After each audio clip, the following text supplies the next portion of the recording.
ভাবলে না রে গাফেল মানুষ সময় বয়ে যায়। কাল হাসরের ভীষণ মাঠে কি হবে উপায়, ভাবলে না রে গাফেল মানুষ সময় বয়ে যায়। আকাশ পানে মুক্তি তুলে, আকাশ পানে মুক্তি তুলে করবে আরো কেঁদে কেঁদে। আজকে মোদের, আজকে মোদের নাও তারায় ও গো দয়াময়। কাল হাসরের ভীষণ মাঠে কি হবে উপায়, ভাবলে না রে গাফেল মানুষ সময় বয়ে যায়। ভাবলে না রে গাফেল মানুষ সময় বয়ে যায়। উপস্থিত এই মঞ্চের অত্যন্ত যোগ্যতা সম্পন্ন আমার সভাপতি সাহেব, এলাকা থেকে ঠান্ডা রাত্রিতে ছুটে আসা আমার বাপজান ভাই বন্ধু পর্দার আলের কবলা সাল্লাম খান, আল্লাহ পাকের লাখ লাখ প্রশংসা। যে মহান আল্লাহ পাকের কৃপায় আজকে আমরা এখানে বসে আল্লাহর রহমত, আল্লাহর বরকত, আল্লাহর সাকিনার অধিকারী হতে পেরেছি। কারণ যখন কোনো জায়গাতে কোন একটি সভা, ইসলামী সভা হয়, যখন কোনো জায়গাতে শরীয়তের সভা, কোরআন ও হাদিসের সভা, দার্সে হাদিস, দার্সে কোরআনের সভা হয়, তখন আল্লাহ পাক রব্বুল আলামিন বলছেন, তখন আসমান থেকে আল্লাহ পাক রব্বুল আলামিনের রহমত, বরকত, করুণা অবতীর্ণ হয়।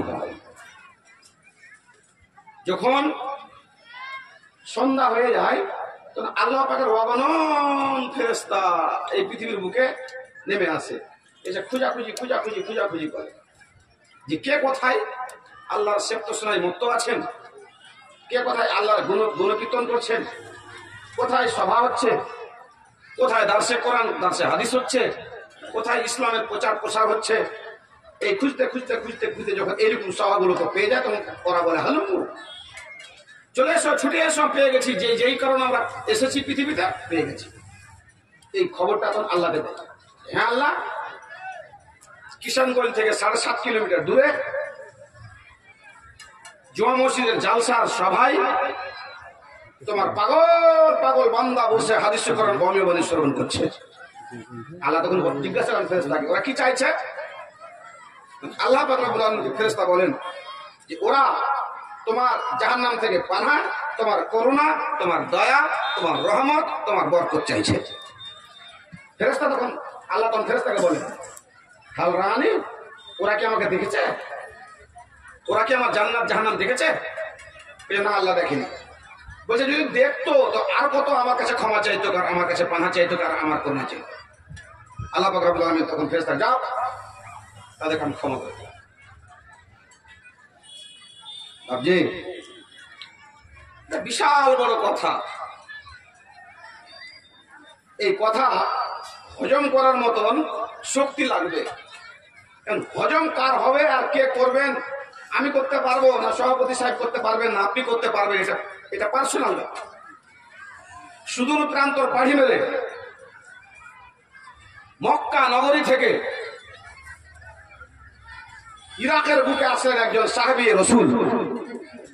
সাহাবী রসুল এসে এরকম একটা সভা, আর জানেন যখন কোন একটা নেতা মাথা কোন জায়গাতে মিটিং মিছিলে চলে আসে, রাহুল গান্ধী চলে আসেন কিষানগঞ্জের বুকে, নীতিশ কুমার যদি চলে আসেন, তো লোকে লোকারণ, অথচ ওই লোকটার হয়তো শতাধিক লোক বিরোধিতা করে, কেউ ভালোবাসে কেউ ভালোবাসে না, কিন্তু যখন এরকম সভা সমিতি হয় ভিড়ে ভিড়ে মানে না। সাহাবিয়া রসুল এসছে মক্কা মদিনা থেকে সুদূর প্রান্তর পানি মেরে ইরাকের বুকে, বাগদাদের বুকে, লোকে লোকারণ্য, বিশাল বড় সভা। সেই সভাতে ইনি স্টেজে উঠে গেছেন, আর স্টেজে উঠে বলছেন, দর্শক মন্ডলী, আমি আপনাদের সম্মুখে কথা বলবো বটে, কিন্তু আমার একটা শর্ত আছে। শর্তটা হলো এই সবার মধ্যে যারা সেলা রহমিকে কেটে দিয়েছে, যারা সম্পর্ককে ছিন্ন করেছে, বাবার সঙ্গে সম্পর্ক নেই, মার সঙ্গে কথা বলে না, বোনের বাড়ি যায় না, ভাইয়ের সঙ্গে কথা বলে না, আত্মীয় স্বজন এর সঙ্গে কথা বলে না, এরকম যারা সম্পর্ককে ছিন্ন করেছে, এই সভা থেকে যতক্ষণ বেরিয়ে না যাবে আমি কথা বলবো না। কত বড় কথা!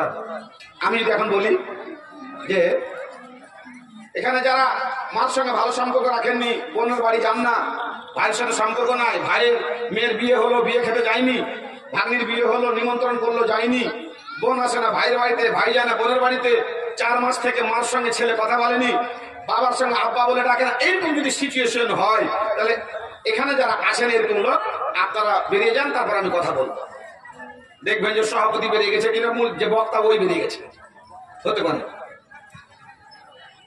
ভাবছেন একদম কথাটি শোনার সাথে সাথে পুরো পরিবেশটা একদম নিঝুম হয়ে গেছে, কেউ উঠে না, এ তাকাচ্ছে ওর দিকে, ও তাকাচ্ছে ওর দিকে, ও তাকাচ্ছে ওর দিকে, এই করতে করতে সময় একটু অতিবাহিত হয়ে চলে গেল। একটা লোক পিছন থেকে দাঁড়িয়ে গিয়ে বলছে, হুজুর চললাম, আমি সালাত আমি কেটেছি, আমি সম্পর্ক ছিন্ন করেছি, চললাম আমি ক্ষমা নিতে।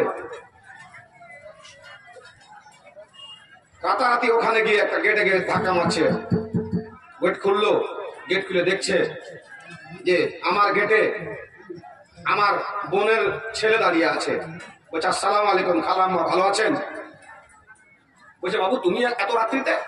হ্যাঁ খালা, তোমার কাছে আমি ক্ষমা নিতে এসেছি। আল খালা তো বেমানুষের খালার স্থান মায়ের স্থানে, কারো যদি মা না থাকে তাহলে ও খালার সেবা করুক, কারো যদি মা না থাকে চাচির সেবা করুক, আর যদি বাবা না থাকে দাদার সেবা করুক, দাদুর করুক, মাও নাই খালাও নাই চাচিও নাই, তাহলে গ্রামের প্রবীণ মানুষ ওর সেবা করুক, মার ঋণ শোধ হবে, বাবার ঋণ শোধ হবে। খালা আমি যে ভুলটা করেছি, আমরা যে ভুলটা করেছি, ভুলটার জন্য ক্ষমা চাইতে এসছে, আপনার কাছে ক্ষমা দেন। কি ব্যাপার এত রাত্রিতে ভুল আর ক্ষমা, আমি কিছুই বুঝলাম না। বলছে, খালাজান মক্কা মদিনা থেকে সুদূর প্রান্তর পাড়ি মেরে সাহাবী রাসূল এসেছে বাগদাদ ইরাকের বুকে, ভাষণ উনি দিবেন না যতক্ষণ পর্যন্ত এই সভার মধ্যে কাতে সেলা রহমি আছে, যারা সেলা রহমিকে কেটে দিয়েছে, সম্পর্ক ছিন্ন করেছে, মার সঙ্গে বোনের সঙ্গে খালার সঙ্গে আত্মীয় স্বজনের সঙ্গে পাড়া প্রতিবেশীর সঙ্গে, তারা যদি সবাই থাকে তো ভাষণ দিবেন না। কে আছে খালা আর কে নাই, কে সম্পর্ক নষ্ট করেছে আর কে মার সঙ্গে কথা বলে, কে বাবাকে খেতে দেয়, কে বোনের বাড়ি যায়, আমি ওগুলা কিচ্ছু না দেখে, যেহেতু আমি তোমার সঙ্গে সম্পর্ক ছিন্ন করেছি, যার জন্য তোমার কাছে ক্ষমা নিতে এসেছি, দয়া করে ক্ষমা করে দেন। আর যদি আপনি ক্ষমা না করেন তাহলে সভা চলবে না, আর আমি ওখানে গিয়ে বলবো যে হ্যাঁ আমি ক্ষমা নিয়ে এসেছি। إن توليتم أن تفسدوا في الأرض وتقطعوا أرحامكم أولئك لعنهم الله। খালার সময় নষ্ট না করে তো ক্ষমা করে দিলাম, যা ক্ষমা করে দিলাম। কিন্তু একটা কথা, সাহাবী রাসূলকে আমার প্রশ্ন একটা ছড়ে দিবে। কি প্রশ্ন? যে আপনি এত বড় শর্ত কেন লাগালেন যে যখন পর্যন্ত ক্ষমা না নিবে তখন পর্যন্ত আপনি সভাতে কথা বলবেন না? ও চলে এসছে, খালার কাছে ক্ষমা নিল, খালার কাছে ক্ষমা নিয়ে বলছে, খালা তুমি আমাকে ক্ষমা করো, আমি তোমাকে ক্ষমা করলাম, আমার মা তোমার বাড়িতে আসবে, তুমি আমার বাড়িতে যাবা, যত রকমের বিকিচ্ছি ছিল, ঝড় ঝামেলা ছিল, সম্পূর্ণ আমি সাফ করে দেবো খালা, আমি চলে গেলাম, আপনার প্রশ্ন আমি পৌঁছে দেবো। সাহাবী রাসূলকে এসে বলছেন, হুজুর আমার খালার কাছ থেকে ক্ষমা নিয়ে চলে এসেছি, আমার খালা একটা প্রশ্ন দিয়েছে। কি প্রশ্ন? আপনি এত বড় শর্ট কেন লাগালেন? সাহাবী রাসূল বলছেন, ফাহালাসিতুম إن توليتم أن تفسدوا في الأرض وتقطعوا أرحامكم أولئك لعنهم الله। আমি মক্কা নগরী ত্যাগ করে সুদূর প্রান্তর থেকে পাড়ি মেরে বক্তাদের বুকে হাদিসের আসল শোনাতে তোমাদের কাছে এসেছি। আল্লাহ পাকের নবী মুহাম্মাদের হাদিস তোমাদেরকে আমি শোনাবো। আল্লাহ পাকের নবী এই কথা বলে গেছেন যে সভাতে হাদিস ও কোরআনের অমীয় বাণী শোনানো হয়, সেই সভাতে আল্লাহর রহমত বর্ষণ হয়, আল্লাহর বরকত বর্ষণ হয়, আল্লাহর সাকিনা বর্ষণ হয়। সমাজে যতগুলো লোক থাকেন আল্লাহ রাব্বুল আলামিন সমস্ত লোককে ক্ষমা করে দেন। কিন্তু ভাই আমার, বন্ধু আমার, ওই সভার মধ্যে যদি মার সঙ্গে সম্পর্ক নষ্টকারী থাকে, বোনের সঙ্গে সম্পর্ক নষ্টকারী থাকে, ভাইয়ের সঙ্গে সম্পর্ক নষ্টকারী থাকে, রক্তের সম্পর্ক কেটে দেয়, ওই মজলিসে আল্লাহ পাক রব্বুল আমিনের রহমত বর্ষণ হয় না, বরকত বর্ষণ হয় না, তাদেরকে ক্ষমা করা হয় না বলে আমি এই শর্ত লাগিয়েছি। আল্লাহ রাব্বুল আলামিন বলেছেন ওয়াক্তু কাতেও আরহামাকুম উলাইকা লানাহুমুল্লাহ। যে ব্যক্তি রক্তের সম্পর্ক কেটে দেয়, বোনের সম্পর্ক কেটে দেয়, ভাইয়ের সম্পর্ক ছিন্ন করে দিয়ে সেলা রহমিকে নষ্ট করে দেয়, ওদের প্রতি আল্লাহর গজব নাযিল হয়।